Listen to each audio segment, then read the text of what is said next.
حضرت عائشہ فرماتی ہے رضی اللہ تعالیٰ عنہ کہ ایک شخص رسول اللہ صلی اللہ علیہ وسلم سے ملاقات کی، اس نے اجازت چاہی۔ آپ نے ہم لوگوں سے فرمایا کہ یہ اپنے قبیلے کا برا آدمی ہے، یہ اپنے قبیلے کا برا آدمی ہے۔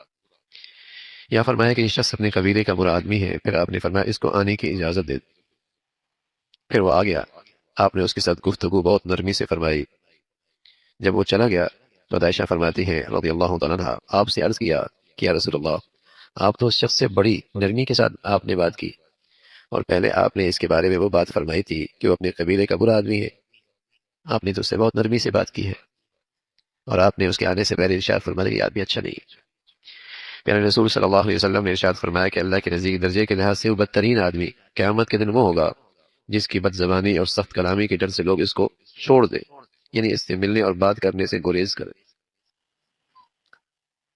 ایک تو یہ سبق دیا کہ ہماری گفتگو تو ہمارے اخلاق کے لحاظ سے، ہمارے اپنے اخلاق کے لحاظ سے، باقی اللہ کے ہاں وہ شخص بہت برا ہے جس کی بد زبانی اور سخت کلامی کے ڈر سے لوگ اس سے ملنے سے گریز کر، اس سے ملنا ہی نہ چاہے، یعنی یہ آدمی زبان کا اچھا نہیں، یہ آدمی ملاقات کے قابل نہیں۔ تو رسول اللہ صلی اللہ علیہ وسلم نے فرمایا یہ برا آدمی ہے۔ آپ علیہ الصلوۃ والسلام کے جواب کا حاصل یہی ہے کہ اگر کوئی آدمی شریر اور برا ہو، جب بھی اس سے بات نرمی سے اور شریفانہ طریقے سے کرنی چاہیے، نہ کہ بد زبانی اور سخت کلامی سے،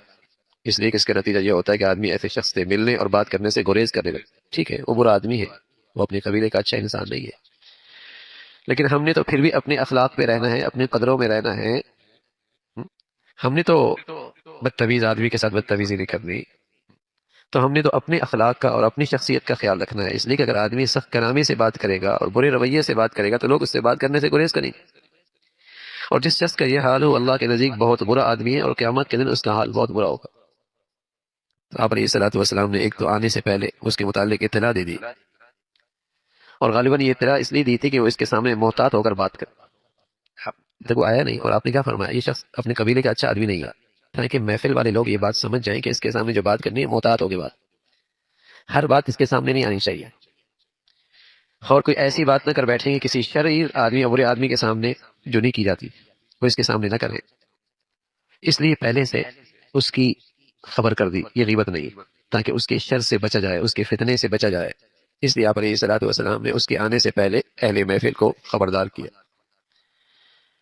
یہی بات پیش نظر تھی، اس لیے رسول اللہ صلی اللہ علیہ وسلم کا ارشاد ہے اذکروا الفاجر بما فیہ لکی یحذر الناس، فاجر اور بدکار آدمی میں جو برائی ہے اس کو لوگوں سے ذکر کرو تاکہ اللہ کے بندے اس کے شر سے محفوظ رکھ سکیں۔ ایک برا آدمی ہے اور لوگوں کو اس سے ہمیشہ نقصان پہنچتا ہے، اور لوگوں کے لیے وہ نقصان کا باعث ہے، تو اس کے عدم موجودگی میں اس کا برا تذکرہ کرنا غیبت نہیں، اس خیال سے کہ لوگ اس کے برائی سے اور اس کے شر سے محفوظ رہیں۔ تو آپ علیہ الصلوۃ والسلام نے اسی مصلحت کے تحت اس کے آنے سے پہلے آپ نے آگاہ فرما دیا، اور اس سے یہ بھی معلوم ہو کہ آدمی شریر اور برا ہونا معلوم ہو تو اس سے گفتگو بھی نرمی سے کرنی چاہیے، یہ نہیں کہ برے آدمی کے ساتھ آدمی برا بن جائے، بد اخلاق آدمی کے ساتھ آدمی بد اخلاق بن جائے، ٹھیک ہے نا؟ اپنے اخلاق تو آدمی نہ خراب کرے، اور اپنی اپنی اچھائی پر تو جسے کہیں کہ اپنی اچھائی کا سے کہیں کہ وہ تو اپنی اچھائی اور اپنے اخلاق اور اپنی قدریں تو خراب نہ کرنا اس کی خاطر، اس کے لیے۔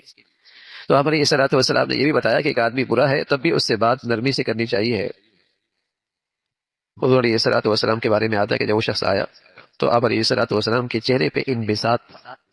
مطلب یہ کہ آپ جس آدمی سے آپ نے خندہ پیشانی سے آپ نے ملاقات کی، اس سے معلوم ہو کہ بعض لوگوں کا یہ خیال کہ جن لوگوں کی برائی اور بدکرداری ہم جانتے ہیں اس سے اچھی طرح ملنا بھی نہیں چاہیے، یہ درست نہیں، اپنے اخلاق کا اظہار کرنا چاہیے اور اپنی اچھائی اس کے سامنے بھی رکھنی چاہیے۔